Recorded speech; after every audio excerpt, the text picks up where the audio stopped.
বন্ধুরা তোমরা সবাই কেমন আছো? আমি তো খুব ভালো আছি, তোমরাও ভালো থেকো। পুজোর আগেই বৃষ্টি শুরু হয়ে গেল, আর এখন তো বৃষ্টির মধ্যে পুজো দেখা আমাদের বন্ধ হয়ে গেল। তাও কিছু করার নেই, পুজো দেখতে যেতেই হবে।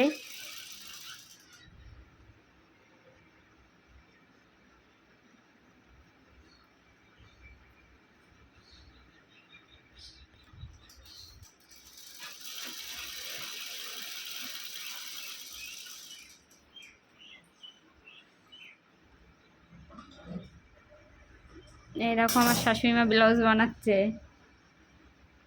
তোমরা যদি সবাই পুজোর মধ্যে শাড়ি কিনে থাকো তাহলে চলে আসবে ব্লাউজ বানাতে এইখানে। আর আর ফোন নাম্বার এইখানে দেওয়া আছে, তোমরা ফোন নাম্বারে কন্ট্যাক্ট করে নিও।